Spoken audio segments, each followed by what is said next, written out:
o erro foi julgado pela justiça e foi condenado. A comparação que eu fiz do caso, ela foi inoportuna, foi sem sentido, foi indevida. A etapa profissional que nós tivemos juntos, ela foi de muita correção e respeito. E eu reafirmo que eu acredito numa educação com orientação, com punição, como eu fui modelado pelo seu Agenor e pela dona Ivone, meus pais. Continuo acreditando dessa forma. Obrigado. Tite, aqui, parabéns pelo título da Taça Guanabara. Eu queria que você dimensionasse, mais uma vez a gente já bateu um papel no campo, mas que você direcionasse para o nosso torcedor que está ligado conosco nesse momento, a importância disso para a coroação de um processo de trabalho, né? Que começou com muita excelência, com uma pré-temporada muito intensa, fora do Brasil, de viagens, enfim, intensas também, o time já apresentando uma evolução muito grande, já nos primeiros jogos, criando-se uma expectativa. Eu queria que você falasse sobre isso, um ponto final de um processo inicial, talvez é assim que você tem encarado. Parabéns mais uma vez. É difícil a gente pegar do início até agora, mas eu vou pegar a fala do Arrascaeta momentos antes da nossa oração.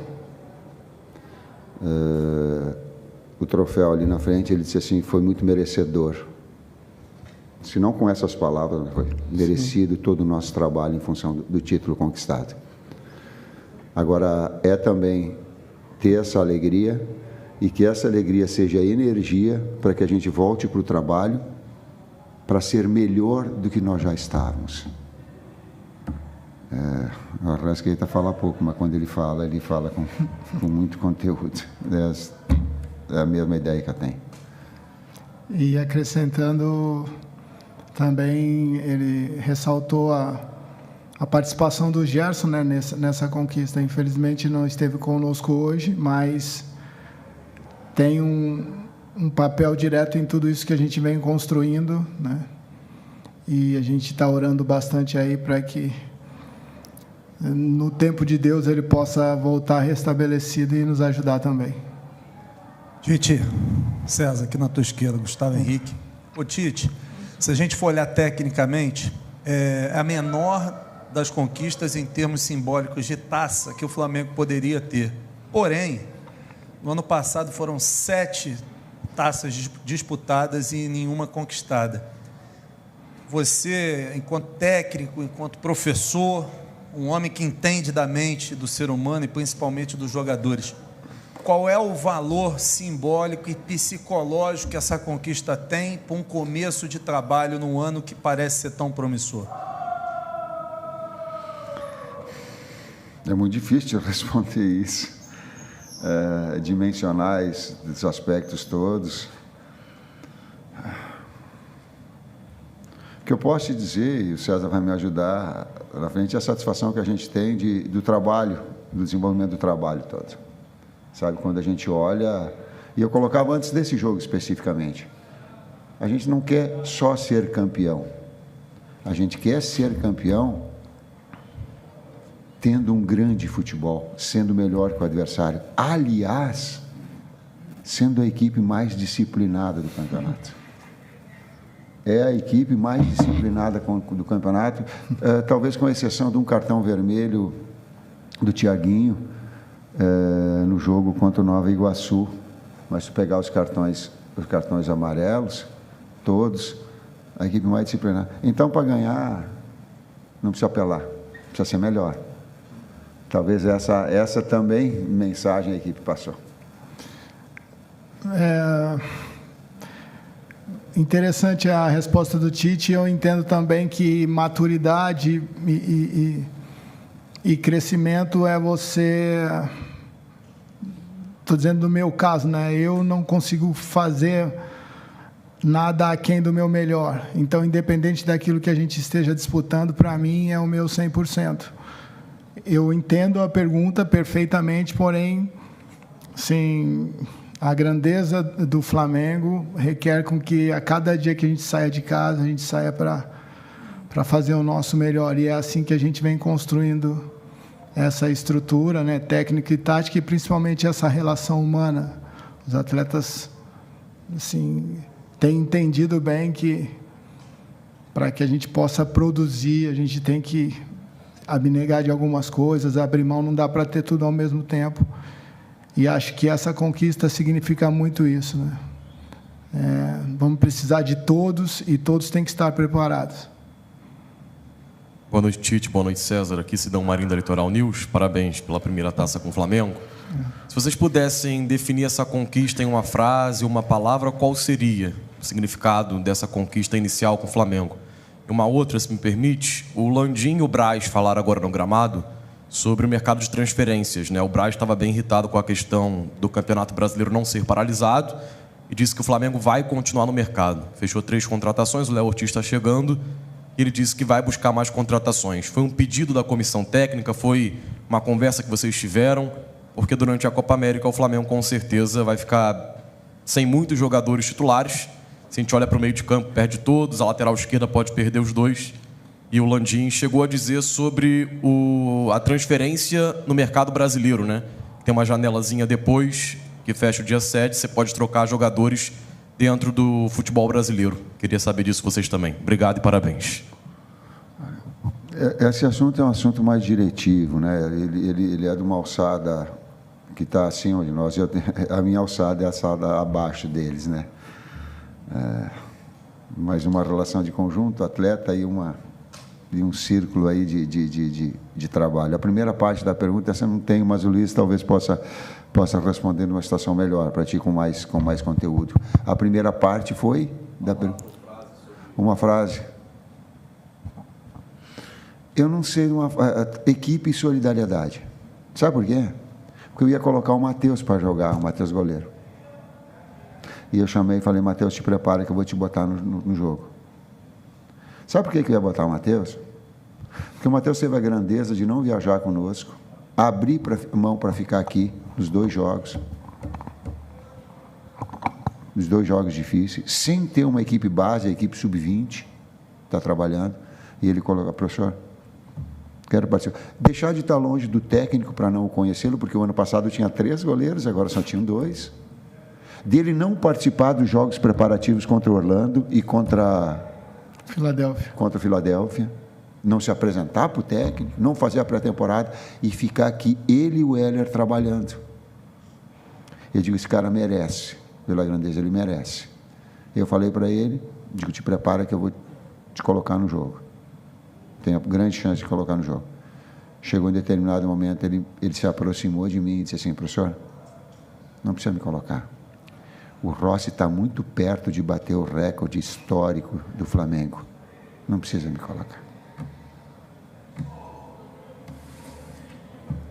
Tite, César, aqui no meio, Monique Danello, TNT Esportes. Tite, você acabou de falar um pouquinho sobre equipe, solidariedade. E eu queria te perguntar um pouquinho sobre o momento do Gabigol. A gente sabe que ele estava aqui no estádio porque ele esteve no campo, no aquecimento, mas pelo menos acho que os colegas que estavam ali embaixo na hora da taça, ninguém viu o Gabriel por ali. E a gente sabe que é um momento delicado para ele no Flamengo, em que ele não tem tido tanto espaço como ele já teve aqui. É um ano que se fala muito sobre o processo de renovação de contrato dele. E depois do jogo contra o Boa Vista, a gente também viu alguns colegas veiculando informações sobre o papo que você teve com ele, da questão do pênalti ali, do momento que ele estava para entrar. Como é que tem sido esse trabalho para resgatar esse Gabigol que já fez tanto por esse Flamengo e que em alguns momentos para a gente passa a sensação de que parece que está meio deslocado? Tu fizeste uma pergunta e, ao mesmo tempo dela, tu fizeste uma série de colocações a respeito dela. O que eu posso te colocar é a minha relação e a relação do grupo. O Gabi é um grande atleta e que precisa, tal qual os outros todos, estar na sua melhor condição, porque o Flamengo vai ganhar com isso. A equipe vai ganhar com isso. O Flamengo, enquanto entidade, ele é o máximo, acima de qualquer coisa nossa, individualmente. Ela é dessa forma. E ele machucou, infelizmente, ele machucou. E a última palavra, só para te passar uma informação, aí não é opinião, uma última palavra, antes de entrar em campo, a última palavra que fez para nós entrarmos em campo foi dele. Sabe o que ele disse? Valorizem muito entrar dentro do campo, porque é bom demais. Vocês não sabem o quanto é bom estar lá dentro. Saúde é fundamental, né? Então ele foi uma dessa integração. Boa noite, Tite, César, Rodrigo Cerqueira, Grupo Globo. Hoje o Flamengo teve 6 estrangeiros em campo, com a curiosidade que todos falam o mesmo idioma. Queria saber se em algum momento no futebol brasileiro você já teve um time com mais estrangeiros do que brasileiros. Como tem sido essa comunicação, essa resenha? Porque tem coisas que são comuns no futebol, no vocabulário mundial, mas tem coisas que são mais específicas, né? Eles devem falar de alguma forma entre eles e vocês com eles deve ser de outra forma. Queria saber essas curiosidades da sua carreira e dessa relação. É interessante a pergunta, né? Sim, a comunicação muitas vezes tem que ser repetida, né? Por não interpretarem bem. Eu joguei 2 anos na Espanha e então consigo nesse portunhol aí um pouco intermediar algumas coisas, mas eles sim, são cidadãos do mundo mesmo, né? Já jogaram com muitos brasileiros. Alguns estão muito tempo aqui, né? Então, enfim, isso não tem interferido tanto naquilo que a gente pretende passar, como naquilo que eles têm para perguntar. Nessa relação tem sido boa, né? E, sim, eu acho que é a primeira vez, né, minha, no caso, no Tite, eu não sei, de ter mais estrangeiros, no caso, do que brasileiros, mas o futebol hoje, essa parte de cidadania é muito relativa, né? A gente tem visto assim que, economicamente falando, o mundo tá globalizado, então, enfim, os destaques, independente da profissão, eles acabam sendo recrutados e a gente fica feliz, né, não só pela adaptação deles, aquilo que eles têm entregado para a gente, mas também porque eles vêm contribuindo não só por aquilo que tem, mas também ajudando, né? Como o Tite falou, do Arrascaeta, com a experiência internacional que eles possuem, na formação dos atletas, essa interação com a base também, enfim, são grandes profissionais, né, que têm nos ajudado bastante no dia a dia. Professor de Educação Física, formado na PUC de Campinas, vai responder. A comunicação se dá através da fala, da expressão fisionômica e do tom de voz. A linguagem da bola ela é universal nesse aspecto. E a outra brincadeira. Quando eles ficam falando rápido, não dá para entender. Eu digo, vocês parem de sacanagem de ficar falando rápido, que é código de vocês para ninguém entender, né? Porque se falar mais devagar, a gente consegue. Tite, aqui, Raíza Simplício, da Gol Brasil. Eu queria que você falasse um pouco sobre o De La Cruz, né? Ele chegou há pouco tempo no Flamengo, já parece super adaptado, especialmente ele foi deslocado, né, depois da saída do Gerson, está jogando um pouquinho mais ali atrás. Eu queria que você falasse um pouquinho sobre isso, porque o Gerson acabou saindo por uma lesão, mas o time parece que está evoluindo bastante com essa formação e com o De La Cruz jogando ali. Você ainda, com o Gerson retornando, você ainda pensa em deslocar o De La Cruz ou, de fato, vai ficar por ali, achou a posição dele ali? Eu não penso nada, é o campo, a bola que fala. Eu quero ter o Gerson, sim, de volta, todos os atletas, o Wesley que machucou, o Gabi, ter todo o poderio, né, para que a gente possa desenvolver o nosso melhor. Número 8, eu e o César jogávamos, mas quem jogava muito mais do que eu era ele, pode falar assim. Não, nós já sabíamos, né, dessa versatilidade do Nico, né? É um jogador que aos poucos vem entendendo não só o nosso modelo e contribuindo bastante. Enfim, são bons problemas, a gente encara dessa forma, né? O Gerson também é o nosso capitão, tem uma presença marcante dentro desse todo e mais soluções nós temos, né, para um ano aí de um calendário árduo, assim, mas A gente fica feliz com a evolução do De La Cruz e a gente vem entendendo o atleta também, né? Assim, não é só de lá para cá ele para conosco, nós também para com ele, e entendemos aí que nas duas maneiras podemos evoluir bastante. 2 atletas versáteis que trabalham em 3 funções com naturalidade. Tite, boa noite César, boa noite. Parabéns pelo título. Tite, eu sei que são muitas perguntas, mas vou lembrar de uma que eu fiz na sua coletiva de apresentação lá no Ninho, e a minha pergunta ainda, claro, era sobre aquele Flamengo do ano passado, que oscilava muito dentro das partidas, e o senhor sempre falou muito, e até depois daquela primeira coletiva, o senhor sempre falou muito em equilíbrio. Hoje, o Flamengo, inclusive, o senhor também fez questão de lembrar da situação do Rossi, né? Mas aí a gente fala de um time inteiro que não está sofrendo gols, está sabendo atacar, está sabendo se defender. Então, eu queria que o senhor falasse, dentro desse processo, e a gente está falando aí de 5 meses que o senhor está à frente do Flamengo, como é que o senhor acha que está o patamar do equilíbrio necessário para essa equipe para uma temporada inteira? Então, eu gostaria que o senhor fizesse essa análise, desde a sua chegada até esse ponto que o Flamengo já se encontra hoje. Obrigado e parabéns. Eu repito, ter equilíbrio é muito difícil, enquanto equipe e como pessoa. Eu tenho essa dificuldade. Às vezes a pessoa, pô, tu é tranquilo, tu é calmo, não sou. Eu procuro constantemente me equilibrar, porque é desafiador.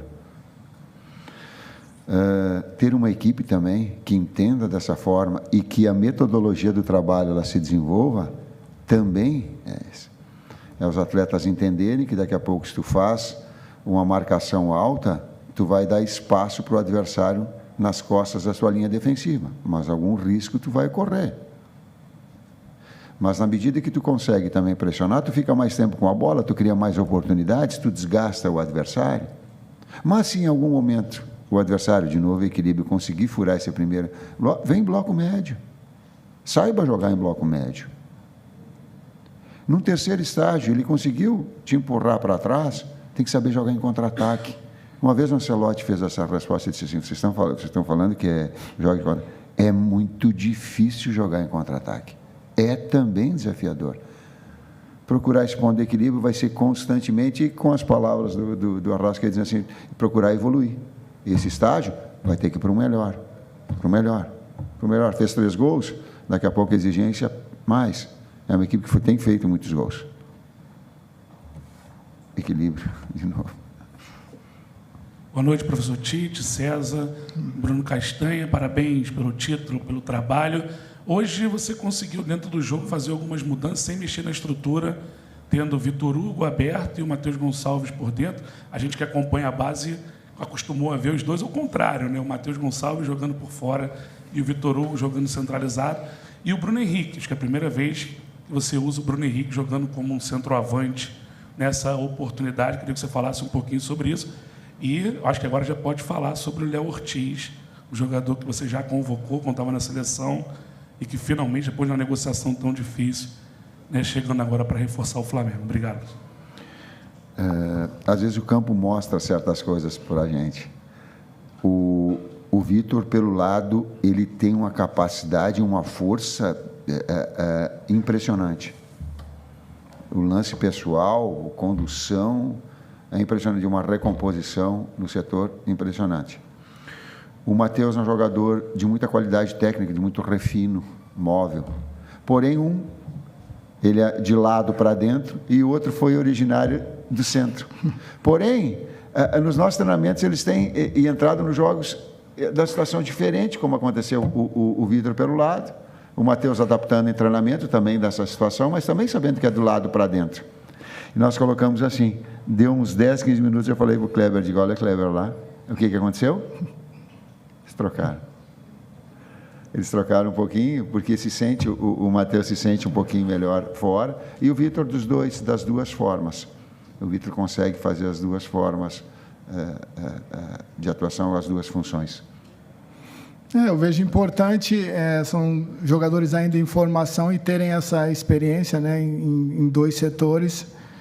Em crescimento, nós ganhamos com isso, né, e eles também, com esse tipo de jogo, né, jogando uma final, tendo a oportunidade de ter esses minutos em uma final, também agrega muito valor. E sim, a gente, nesse processo de conhecimento também, a gente vai entendendo o melhor deles dentro do nosso modelo e respeitando muito o que o jogo pede. Hoje nós já saímos com mais algumas alternativas aí. O Flamengo cresce com isso. Bruno ataca espaço pra caramba. Talvez seja o jogador que mais qualidade tenha de infiltração de toda a equipe. Ele é letal, talvez usando. Ele é letal. Eu lembro que no jogo ele entrou do lado e o Arrascaeta, sem olhar, pegou e meteu uma bola longa. Quando eu vi, quase na cara do gol, então ele tem essas... E já jogou em outras oportunidades aqui também, nessa função. Sem esquecer, desculpa, de que a gente quer também a saúde do Fabrício, que ele saiu e preocupou. Eu espero que não seja também nada mais grave.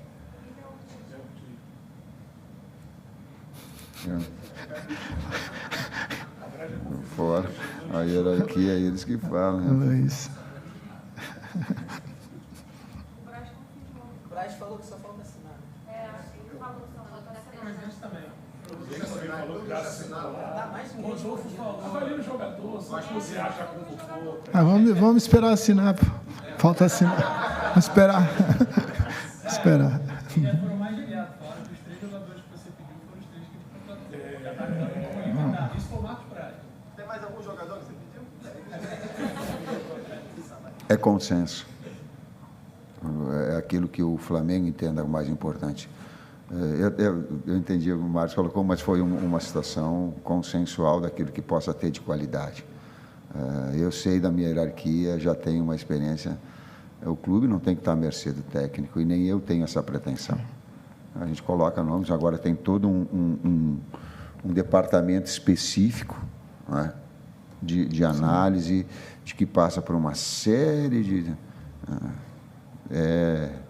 É um retrocesso achar que o técnico vem e vai dar nome, vai estar... Não é assim. É um Flamengo acima de qualquer coisa, né? Boa noite, Tite. Léo José, do Coluna do Fla. Recentemente, a CBF divulgou aí a tabela do Campeonato Brasileiro e o Flamengo, ele corre o risco... Aqui. E o Flamengo corre o risco de ficar de 7 a 9 rodadas aí com uma série de desfalques, né? Inclusive, o meio de campo hoje foi Pulgar, Arrascaeta e De La Cruz. São 3 jogadores que frequentemente estão convocados aí para Chile e também para a seleção uruguaia. O Ayrton Lucas também foi convocado pela seleção brasileira, então mostra que está no radar aí do Dorival Júnior. A pergunta é: a comissão técnica ela já se prepara para uma possibilidade de ficar uma maratona de jogos sem grandes jogadores assim que são considerados, a gente pode dizer, titulares do time, inclusive na lateral esquerda, com a possibilidade de Ayrton Lucas e Matias Vinha não estarem em 7, 9 rodadas do Campeonato Brasileiro? Hierarquias. Eu vou trabalhar sempre para que todo atleta do Flamengo seja convocado para suas seleções. Por quê? Porque a área técnica é de evolução. Eu não tenho direito absolutamente de crescimento, de uma valorização profissional do atleta. Não, vou fomentar o tempo todo. Mas ele vai até a minha hierarquia, que é a hierarquia técnica. A partir daí, há todo um aspecto diretivo que está acima. E que aí sim, nessa alçada, vai falar com o CBF, vai falar com outros clubes. Aí é numa alçada superior. Por quê? Porque há interesses que eles são do clube e dos investimentos que faz. Eu da área técnica e o clube dessa forma em relação aos seus atletas.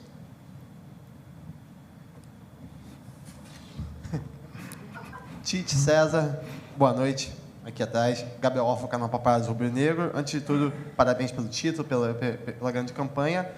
Eu queria que vocês falassem um pouquinho sobre a presença dos jogadores jovens hoje, nesse jogo de hoje específico, no time do Flamengo. A gente tinha no banco o Verton, o Everton Araújo, o Diogo Alves, o Diegão estava lá em cima. Queria que vocês falassem um pouquinho sobre a importância de ter esses jogadores jovens, especialmente hoje, questão da taça, do título. E também, se o Tite puder falar, amanhã é o Natal Rubro-Negro, o aniversário do Zico. Se você puder também mandar um recado para o Zico, para o Galinho, que com certeza está muito feliz com esse título de hoje. Obrigado e parabéns. É gratificante para a gente, né? Assim, a gente sabe que o DNA do Flamengo sempre teve a utilização de atletas da base, né? São atletas que fizeram por merecer essa oportunidade e vêm até aqui aproveitando essa oportunidade, contribuindo conosco. Em uma das primeiras entrevistas que o Tite disse, ele falou que utilizaria sim a base, não só por estar aqui, mas sim porque acredita que tendo jogadores formados aqui, esse DNA, eu posso até dizer da participação do Gerson mesmo, né? Assim, é um cara que você consegue identificar, até pouco tempo o Juan aqui com a gente, então eles conseguem agregar muita coisa para a gente, né? Nós que estamos chegando agora, né? Em termos da essência do clube, então acho que isso joga junto também, né? E esperamos que eles possam fazer o que fizeram na base, o que trouxeram até aqui, né? O Igor também, o Everton Araújo hoje, o Diego, como já foram falados, né? O que os trouxeram até essa oportunidade possam aproveitar e repetir, né? Essa performance conosco, né? As chances estão aí nos treinamentos, né? Em jogos, e a gente está muito feliz com a participação deles. Última pergunta aqui. Agora do Zico. Zico e Sandra são exemplos de pessoa, de caráter, de conduta, de idolatria. Zico foi exemplo dentro do campo, agora na área humana, na área técnica, foi o maior jogador mais completo que eu vi jogar. Mais completo que eu vi jogar. Cabeceio, competição, pé direito, pé esquerdo, bola parada, assistência, não é egoísta, colocava a equipe acima do... Tem um vídeo muito bonito que vai mostrar, que a gente mostrou para ele o que é, e a gente apresentou, e fomos conversar com ele, eu tive a oportunidade com o Maurício de conversar, da Flá TV, e eu não falei isso agora por ser técnico do Flamengo, para ficar puxando saco, não. Ele ajudou a educação do meu filho. Meu filho, eu acho que ele tinha 12 anos, ele falou assim, poxa, esse é meu ídolo. Ele e um outro jogador, e o Matheus, eu digo, como é que eu vou falar para que ídolo é diferente de craque? Craque é que dentro do campo resolve. Ídolo é aquele que transcende. Ele dentro do campo resolve, e as suas ações fora do campo, elas são exemplares em termos educacionais. Não sei se eu consegui responder naquela época, mas tentei. Boa noite, Tite. Boa noite, César. Parabéns pela conquista. Campanha da Taça Guanabara, praticamente quase que irretocável, mas tem um ponto, pelo menos a grande parte da torcida do Flamengo ficou um pouco apreensiva, foi com o excesso de pênaltis desperdiçados, né? Agora, como o Pedro como titular, o Gabriel era, teoricamente, né, o cobrador oficial do time, ele no banco de reservas tem menos possibilidade de estar fazendo essas cobranças. Teve o pênalti que não foi convertido contra o Vasco, o Pedro não estava em campo, o Gabriel bateu, perdeu. O Pedro, ele fez um gol, mas antes tinha perdido também contra a equipe do Volta Redonda, perdeu um pênalti contra o Boa Vista. Ele vai ser, ou continua sendo, o cobrador oficial de pênalti. Pergunto isso porque muitas pessoas, inclusive, sugerem, né? O Eric Pulgar é um grande cobrador de bolas paradas. Hoje mesmo, o Léo Pereira fez um gol de falta, mas estava no banco de reservas. Existe algum jogador que tem essa possibilidade, não só nas faltas, mas em relação aos pênaltis também? O Pedro segue como cobrador oficial do Flamengo? Aprimoramento dos dois e treinamento dos dois, inclusive com estilos diferentes, para que o adversário não faça leitura desse. Assim como outros jogadores já também treinando, eu estou olhando para o Kleber, para o Matheus, todos eles, que a gente está treinando também uma gama de maiores e mudando também as características para que o adversário não tenha a leitura da forma com que bata. É isso, Sérgio? Sim, do gesto técnico, né? Temos outros cobradores também, e reforçando, né? Como o Tite falou, é trabalhar mesmo, né? Dia a dia, está variando também. Os cobradores oficiais, eles ficam mais visados assim. Mas sim, é o gesto técnico e aprimoramento nos treinamentos.